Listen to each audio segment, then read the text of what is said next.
اعوذ باللہ من الشیطان الرجیم بسم اللہ الرحمن الرحیم وقالوا اتخذ اللہ ولدا سبحانہ بل له ما فی السماوات والارض کل له قانتون بدیع السماوات والارض وَإِذَا قَضَى أَمْرًا فَإِنَّمَا يَقُولُ لَهُ كُن فَيَكُونُ۔ یہاں سے یہ سورہ بقرہ کی آیات نمبر 116 ہے۔ یہاں سے اللہ جل شانہ تعالی چھٹے اعتراض کی جواب دے رہا ہے۔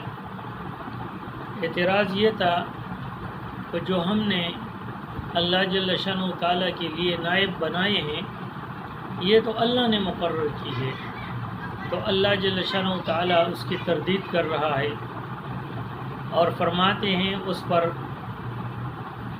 اسی پر 5 دلائل کا ذکر کرتے ہیں کہ نائب کی ضرورت اس کو پڑتی ہے جو کبھی کہیں سے چلا جاتا ہے، جیسے نائب صدر ہو، نائب خلیفہ ہو، تو جو جاتا نہیں کہیں اس کو نائب کی کیا ضرورت ہے۔ اور ولد کی معنی ہے نائب، جس طرح فرعون والے واقعے میں، اور اسی طرح سورہ یوسف میں یوسف علیہ السلام کے حوالے سے بھی عزیز مصر نے کہا تھا کہ میں انہیں اپنا ولد مقرر کر دیتا ہوں، ولد بمعنی نائب۔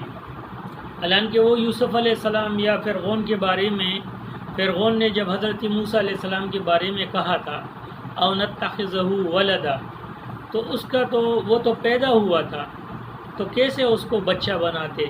تو نائب کی معنی ہے نائب مقرر کرنا۔ تو اللہ جل شانہ تعالیٰ نائب سے پاک ہے، وہ کسی کو اپنا نائب مقرر نہیں کرتا ہے۔ اور جن لوگوں نے اللہ کے نائبین بنائے ہیں تو وہ اپنے طرف سے بنائے ہیں، اللہ نے اس پر کوئی حکم جاری نہیں کیا، اور نہ اللہ کی عادت ہے اور نہ اللہ تعالیٰ کو ضرورت ہے۔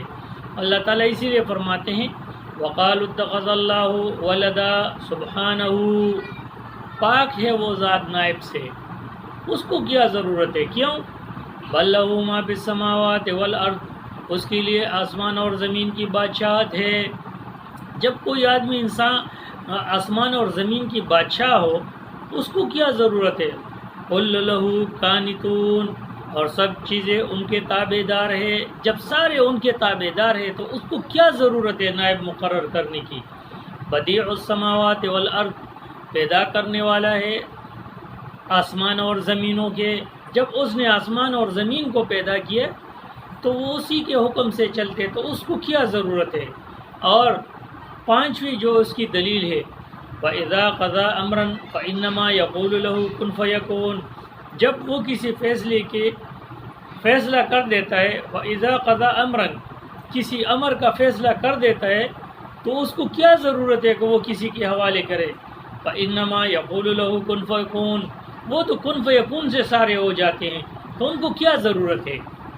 لیکن یہاں پر یہ ہوتا ہے کہ ہمارے ہاں بھی اور مشرکین مکہ کا بھی یہ طریقہ تھا، انہوں نے ہر کام کے لیے، ہر دن کے لیے الگ بت مقرر کیا تھا۔ اسی طرح ہمارے ہاں دیہاتوں میں بخار کا بابا الگ ہوتا ہے، وہ قبروں میں ان لوگوں نے تقسیم کیا ہے۔ جب کسی بچے کا ختنہ کرتے ہیں تو وہ الگ درگاہ پہ لے جاتے ہیں، جب کسی خاتون کے سر میں درد ہو تو الگ درگاہ پہ جاتے ہیں۔ اسی طرح اگر کسی کے بچے پیدا نہیں ہوتے تو اس کی الگ درگاہ ہے۔ تو یہ مقرر کیا گیا ہے اپنی طرف سے، اسی لیے اللہ تعالیٰ فرماتے ہیں سبحانہ، اللہ پاک ہے اس سارے کاموں سے اور اس کو ضرورت ہی نہیں ہے۔ وقال الذین لا يعلمون لولا يكلمون اللہ او تأتینا آیہ، یہ ایک اور اعتراض ہے۔ لوگ یہ کہتے تھے مشرکین کہ اللہ جل شانہ تعالیٰ ہم سے ڈائریکٹ مخاطب کیوں نہیں ہوتے جب نبی کو بھیجا ہے؟ تو اللہ کی یہ عادت نہیں ہے اور نہ دنیا کی یہ عادت ہے، نہ قوانین ہے۔ جب کسی بھی ملک کے بادشاہ کسی قانون کو رائج کرتا ہے تو وہ قانون کا اعلان کر دیتا ہے، ہر آدمی کے کان میں نہیں کہتا ہے۔ اور جب قانون لاگو ہوتا ہے تو اس پہ سب عمل کرتے ہیں۔ اسی طرح اگر وہ سب کے خوابوں میں آ کر یا کانوں میں آ کر تو کوئی کچھ بولے گا، کوئی کچھ بولے گا۔ تو اسی لیے اللہ تعالیٰ فرماتے ہیں کہ یہ اللہ کی عادت نہیں ہے، بلکہ اللہ جل شانہ تعالیٰ جو فیصلہ کر دیتا ہے۔ کذالک قال الذین من قبلہم مثل قولہم، یہ رسول اللہ کو تسلی ہے کہ اس سے پہلے حضرت موسیٰ کو بھی اسی طرح کہا گیا تھا، تو آپ اس بات پر غمگین نہیں ہونا۔ تشابہت قلوبہم، یہ ان کے اور ان کی دل ایک ہے۔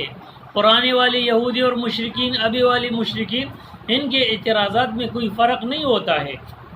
قد بین الآیات لقوم یوقنون، یہ اللہ جل شانہ تعالیٰ اسی لیے آیات کو بیان کرتے ہیں، اسی لیے دلائل دکھاتے ہیں تاکہ یہ جو ہے یقین کر لے، اور جو یقین نہیں کرتے ہیں اس کے لیے پھر کیا ہے، انا ارسلناک بالحق بشیرا ونذیرا، جو یقین کر لیتے ہیں ان کے لیے بشیر، اور جو یقین نہیں کرتے اللہ جل شانہ تعالیٰ فرماتے اے نبی تو اس کے لیے نذیر ہے۔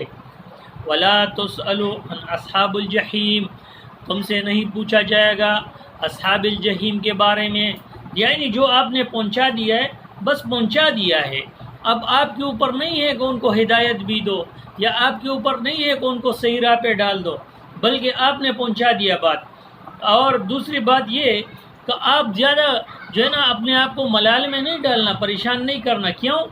ولن ترضى عنك اليهود ولا النصارى حتى تتبع ملتهم، یہ جو یہود اور نصارہ ہے یہ تمہارے کبھی بھی تابع داری نہیں کریں گے، یہ تمہارے طرف نہیں آئیں گے، بلکہ یہ تمہیں اپنی طرف کھینچیں گے، بلکہ ان کی چاہت یہ ہے، یہ چاہتے ہیں کہ تم ان کے طرف ہو جاؤ۔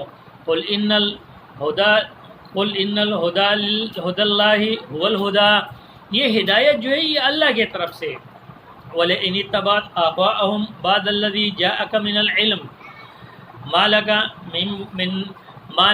مِنَ اللَّهِ مِنْ وَلِيٍّ وَلَا نَصِيرٍ، اور یہ لوگ جو ہے جب تک تم ان کی تابعداری نہیں کریں گے یہ تمہارے طرف نہیں آئیں گے، اور اگر تم نے ان کی تابعداری کی اس کے بعد کہ تمہارے پاس علم آ چکا ہے، تمہارے پاس معلومات آ چکی ہیں، تمہارے پاس نبوت، تمہارے پاس یہ علماء کی طرف اللہ نے علم دی ہے، تو اللہ فرماتے ہیں مالک من اللہ من ولی ولا نصیر، یہ پھر اللہ کے ہاں ان کے لیے نہ کوئی دوست ہے نہ مددگار ہے، یعنی دنیا میں اس کا کوئی دوست نہیں ہوگا اور قیامت میں ان کو کوئی مددگار نہیں ملے گا۔ وآخر دعوانا الحمدللہ۔